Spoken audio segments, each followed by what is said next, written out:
इकरा हसन ने मीरापुर में क्यों संभाला मोर्चा?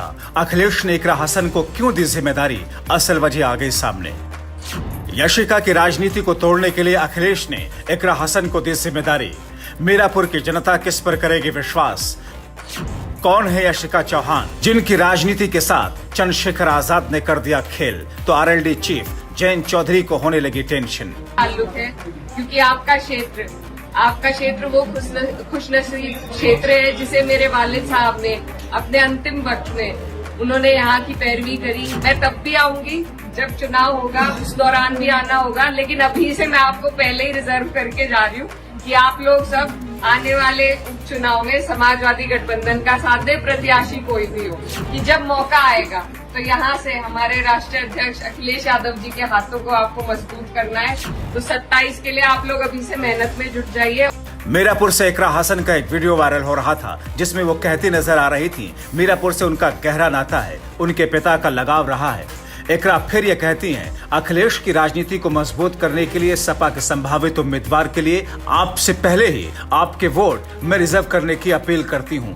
अब इतने दिन पहले अखिलेश ने इकरा हसन को मीरापुर के रण में चुनावी प्रचार के लिए क्यों उतार दिया, इसकी वजह सामने आ गई। क्यों बीजेपी आरएलडी गठबंधन की ओर से यशिका चौहान को उतारने की बात कही जा रही है?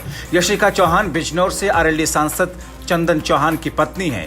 चंदन चौहान का योगदान भारतीय जनता पार्टी को जीत दिलाने में चंदन चौहान का भी योगदान माना जाता है। यशिका चौहान का अहम रोल है। वैसे भी देखा जाए तो यहाँ चंदन चौहान के परिवार की सियासत का रसूख दशकों से दबदबा बनाए रखा है। चंदन चौहान गुर्जर समुदाय से आती हैं। उनके पिता संजय चौहान साल 2009 के लोकसभा चुनाव में बिजनौर से सांसद भी चुने गए। उनके दादा नारायण सिंह चौहान साल 1979 में उत्तर प्रदेश के उप मुख्यमंत्री रह चुके हैं। वहीं चंदन चौहान की पत्नी यशिका चौहान हरियाणा के एक राजनीतिक घराने से आती हैं। गौरतलब है कि चंदन चौहान के दादा भी इसी इलाके से 2 बार विधायक रहते हुए सूबे के डिप्टी सीएम भी रह चुके हैं, जबकि चंदन के पिता संजय चौहान इस इलाके से विधायक और आरएलडी के सिंबल पर सांसद भी रह चुके हैं। साल 2017 में चंदन चौहान खतौली से सपा के टिकट पर चुनाव हार गए थे। साल 2022 में सपा आरएलडी गठबंधन ने उन्हें आरएलडी के सिंबल पर मीरापुर से चुनाव लड़ाया और वो विधानसभा पहुंच गए। सपा आरएलडी का गठबंधन टूटा, लेकिन वो आरएलडी में ही रहे,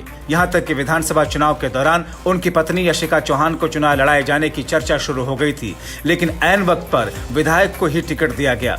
अब जबकि यशिका चौहान की सियासी ताकत इतनी मजबूत है तो अखिलेश ने उसे तोड़ने के लिए कराना से सपा सांसद इकरा हसन को इस सीट पर सपा के संभावित उम्मीदवार को जिताने की बड़ी जिम्मेदारी दी। इकरा हसन इस काम में लग गई हैं। इस बार भले ही इकरा हसन चुनावी मैदान में नहीं है, लेकिन चुनाव प्रचार तो करेंगे ही। अब देखने वाली बात यह है इकरा हसन के सामने यशिका चौहान कहां तक टिक पाती हैं। अगर देखा जाए यशिका चौहान ने भी लोकसभा में अपनी राजनीतिक ताकत का एहसास करा दिया। पति का चुनाव प्रचार लोकसभा चुनाव के दौरान यशिका ने इस अंदाज में किया कि चंदन चौहान अपने विरोधी को हराने में कामयाब रहे। अब यशिका चौहान के सामने खुद को जीताने की जिम्मेदारी है। माना जा रहा है मीरापुर विधानसभा सीट से यशिका चौहान को ही टिकट मिलेगा। अब चूंकि यशिका चौहान का मायका और ससुराल पक्ष दोनों ही राजनीति के बड़े घराने रहे हैं, तमाम समीकरणों को देखते हुए शिक्षित और कद्दावर परिवार की महिलाओं पर दाव लगाने की तैयारी में भारतीय जनता पार्टी और आरएलडी गठबंधन लग रहा है। मीरापुर का दौरा सीएम योगी समेत कई बड़े नेता कर चुके हैं। बीजेपी आरएलडी के बीच गठबंधन में यह सीट आरएलडी के पास में है, मगर बीजेपी अपनी पूरी ताकत से इस सीट को जिताना चाहती है। इस सीट पर सपा को बसपा और आजाद समाज पार्टी ने बड़ी चेतावनी दी है। इन दोनों पार्टियों ने मुस्लिम प्रत्याशी को चुनावी मैदान में उतारकर इस मुकाबले को और ज्यादा रोमांचक बना दिया है। ये सीट सपा और बीजेपी आरएलडी गठबंधन के लिए नाक की लड़ाई बनी है। माना जा रहा है बीएसपी और आजाद समाज पार्टी द्वारा मुस्लिम प्रत्याशी उतार देने के बाद बीजेपी आरएलडी ओबीसी समाज से आने वाली यशिका चौहान पर दांव खेलेगी। ऐसे में सपा का सीधा मुकाबला भारतीय जनता पार्टी से ही रहेगा, क्योंकि बीएसपी और आजाद समाज पार्टी के प्रत्याशियों के चयन ने मुस्लिम वोटों में सेंधमारी की पूरी बिसात बिछा दी है।